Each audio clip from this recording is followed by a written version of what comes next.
Observation, one technique.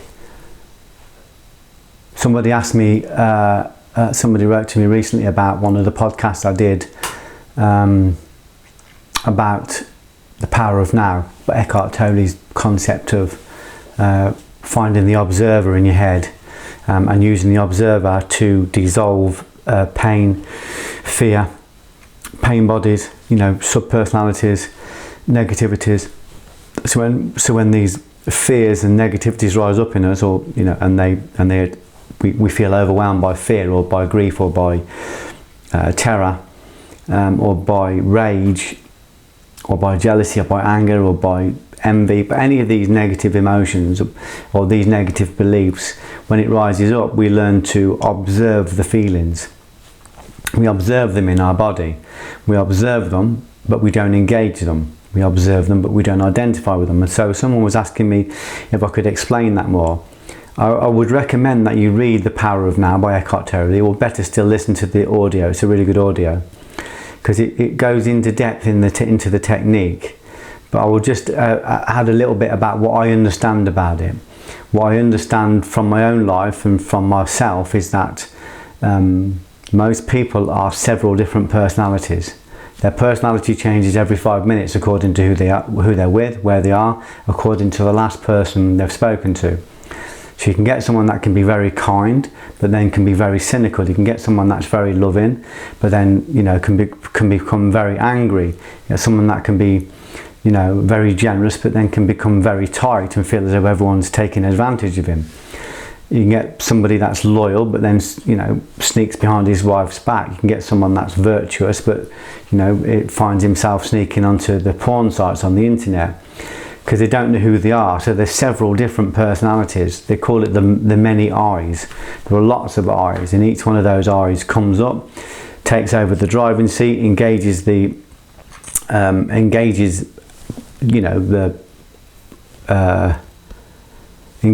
body and the mind, and uses the body and the mind as a vehicle. So it becomes kind of the false ego at the front. It's the one that says, we'll do this, we'll do that. That's why so many people do so many inappropriate things. You hear people say, I didn't mean to do that. That wasn't me. That wasn't like me. That I was out of character. That's not what I'm normally like. I don't know what came over me. I'm not normally like that.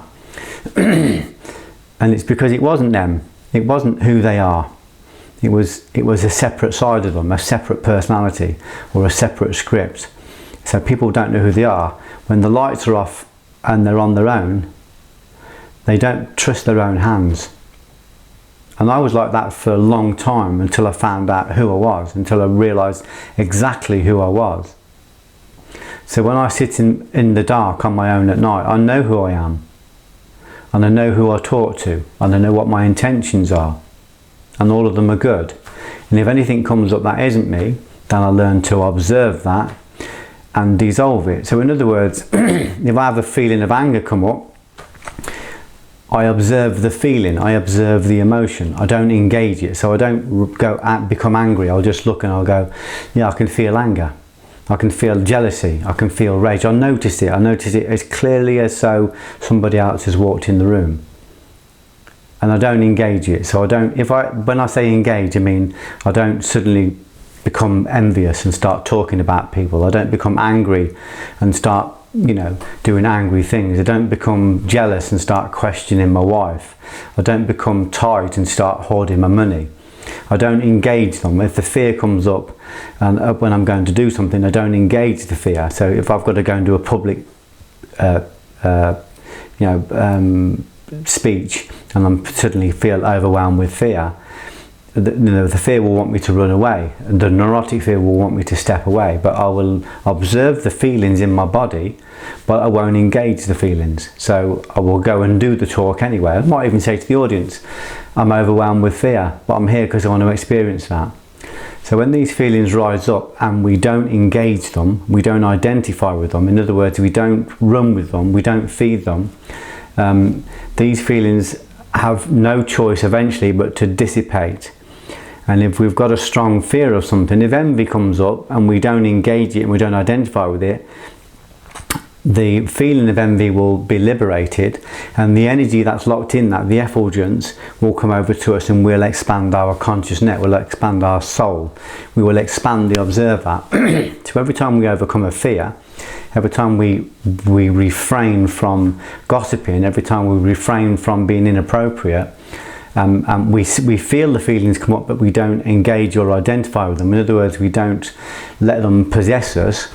Every time we're able to do that, that feeling will dissipate, the energy will come over to us, and our observer becomes more and more powerful. So we've got to find the observer in us, we've got to identify the observer in us. And what I've learned in my own practices is that the observer is the soul. The observer is the authentic self. The observer is your direct connection, your plug to connect to the super soul or to God. So this observer is your connection to the infinite. So when we practice presence, when we practice not engaging negative traits and convert those negative traits into positive traits, even if we're with somebody and we spend 5 minutes talking to someone and we're completely present, like I'm with you now, I'm talking to you now, this is me. It may seem as though I'm being a great bloke and that I'm putting this stuff out and it's free and I'm being selfless and all that, but what I'm actually doing here is I'm developing my soul. I'm practicing presence.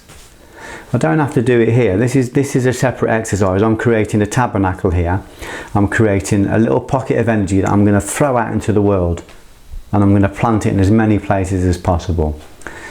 So that's what I'm doing here. But what we was talking about before about the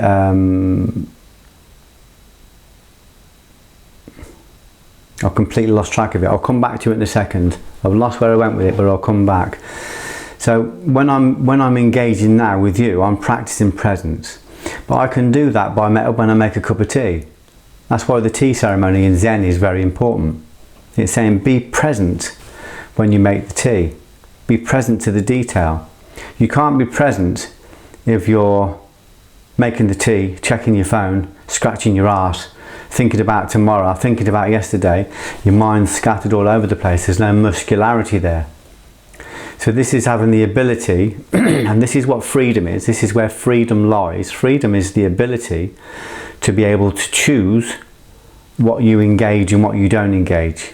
So that means it can be fear, it can be anxiety, it can be sexual arousal, it can be hunger, it can be jealousy or envy or happiness. You can have a myriad different emotions rising up in you. Freedom is your ability to be able to choose which one of those you go with. So if you've got the ability to notice anger but not engage it, that's freedom. It doesn't mean that you don't feel anger, you just don't engage it. You don't identify with it. You just see it as an energy and you'll do something else with it. So if you're very practiced as an alchemist, you'll be able to take anger and convert it into something else. Break it down into its component parts and create something else with it. An article or a book or a conversation or love. You can turn it into pure love. So the idea is that we recognize that when we're practicing presence, we are developing the soul. We're developing the authentic self, the authentic I, the I am, or the I am that, or the part of us that is, we talked about in the other podcast about the one breath, the part of us that is connected to the one breath, that is the one breath.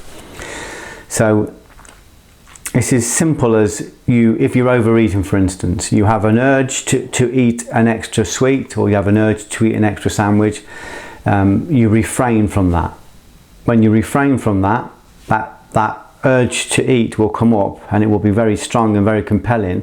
When you refrain from eating the extra sandwich, you are developing the authentic self, you're developing the soul, you're developing presence. That's why palate is really important, because we're actually practicing and developing our soul, developing our authentic self. And that's why you can count on one hand the amount of people that can control palate. And palate isn't just what you eat and drink, it's what you watch, it's what you listen to, it's your impressions, it's what you smell, it's what you feel, it's what you touch. You know, it encompasses everything that enters your body from any angle, from any place. So to be able to control that, is that when you practice controlling that, what we call self-sovereignty, you are developing the authentic self, and that authentic self sits like an egg in the very center of the world. So you can be in the middle of chaos. When I used to work as a doorman, I could be in the middle of chaos with people threatening to kill you all around you, but sit in the center of it and be aware of fear and be aware of a threat and being aware of danger, but not engaging it, not identifying with it, staying in the very center. We call that the eye wall. So the eye of the storm is calm, but around the eye of the storm is a wall, the eye wall. So we would say that that is the soul. So the soul sits in the very center and it orchestrates everything. I'm going to engage this, I'm not going to engage that. And we can practice. So we practice, you know, we go out and do the things that we're afraid to do. We practice keeping ourselves centered. We practice making the soul muscular. So there is only one technique, you know, and this is what I learned from teaching my self-sovereignty course. This is what I personally learned. When you've got people coming on a course and they're paying a lot of money, you've got to give them value for money. It's got to be a proportionate exchange. So you've got to give them authenticity. And the technique that came through for that was observation, observation, observation. When we meditate, we observe. But if we do it properly, when we're talking to our kids, we can observe, we can practice developing our soul just by being completely present. Not talking to them and on the phone, or talking to them and watching telly, but being completely present with somebody. And if you're completely present with somebody, it's piercing. If you can be with them for 5 minutes, it'll feel like you've been with them, or it'll feel like they will feel like you've been with them for 5 hours, because you're working from an aligned place, from a place of love. So you can practice it with everything you do. Just by bringing your mind back to the present. Obviously there's a technique called mindfulness, which is how they practice this, but we're talking about going even deeper than that. We're talking about getting to the point where you are just one I, you're just one identity, one authority, absolute. So wherever you are, you're the same person. I'm not telling you that I've mastered this. I'm a hypocrite. You know, I make mistakes all the time myself on this. I made 2 mistakes last week. One with a friend of mine who I was trying to rush over a job because I got other people who rushed me and I was tired. And the other one was we were selling a property and not being patient, trying to rush that as well. 2 examples of rushing. On the one with the friend I was working with, I wrote to him and apologised and said, this is my error. Forgive me, please forgive me for rushing you. I didn't mean to rush you. It was my fault. So I fell out of alignment. I brought myself back into alignment. And the other, when we were selling the property, I just looked at it. I said to myself, are you doing everything you can do? I was doing everything I can do. So then I let go of it. I just let go. So it's not that you don't fall out of alignment. You come back into alignment quicker.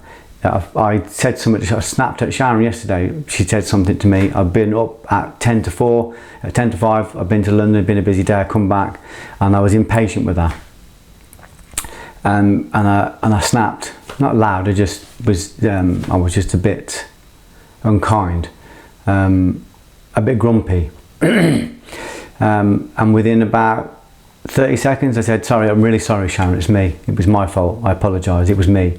It's not that you don't fall out of alignment.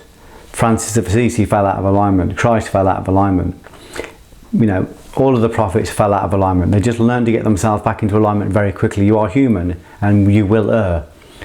You know, Gandhi was always falling out of alignment, even at his best game. St. Columbia was performing miracles. He brought people back from the dead and he was still making mistakes. He called himself the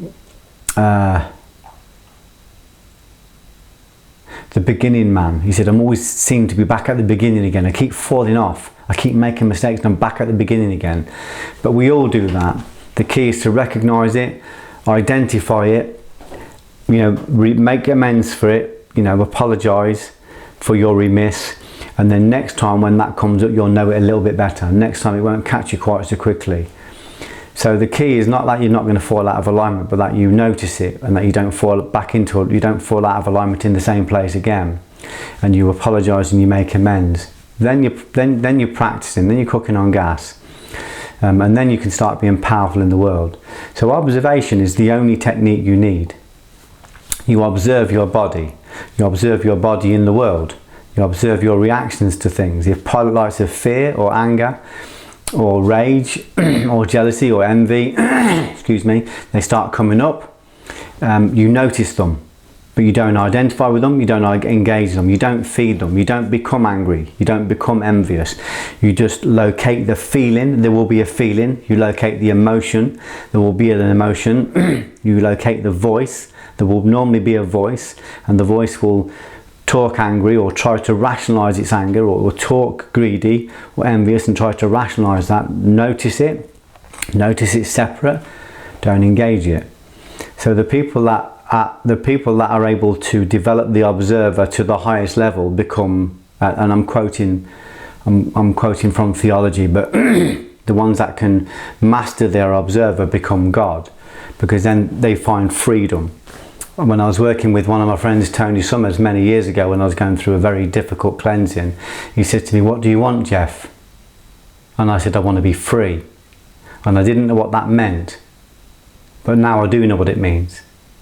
It isn't free from the slings and arrows. It's free from, freedom for me is the ability to be able to observe and have the courage and the skill to be able to choose what I identify with and what I engage, to choose what I identify with and what I engage, and to choose what I don't identify with and what I don't engage. That's where freedom lies, the ability to be able to go, I'm walking out the street, I'm in the wrong job, I'm going to change jobs, and my fear says don't change jobs, it's too dangerous out there, there's not much work about. My skill then is being able to not engage that, not identify with that. You know, if I think if you're out there and you think your husband's going to leave you, or you think your business is going to go bankrupt, rather than engaging and catastrophizing, it's looking at it and thinking, what can I do? How can I improve this? But not engaging the fear, not running into the wrong practices or falling apart because the fear is there. It's recognizing it and learning not to engage it. You develop a strong soul by being in a storm. You develop a strong eye wall by being in situations that challenge you, by being around the vicissitudes. So there's only one technique, and that's observation, learning to observe and becoming the observer, but becoming a powerful observer and practicing that in the most mundane places, just by being present in conversations, just by being present at work, just by stopping yourself from being inappropriate when you're inappropriate, just from recognizing that it is inappropriate, just from having the courage and the skill to use no sound, otonashi, no sound, to know when to be quiet, to know when to speak, to have the skill to be able to engage the right words at the right time for the right reason in the right alignment. So it's just one technique, it's observing. So when these things rise up in you, you observe them, and then you identify, you choose what you identify with, and you choose what you don't identify with. So just one technique, observation. Again, for better explanation of this, you could read my book Shadow Hunter, or you could read Eckhart Tolle's book The Power of Now, which is really powerful, really good book.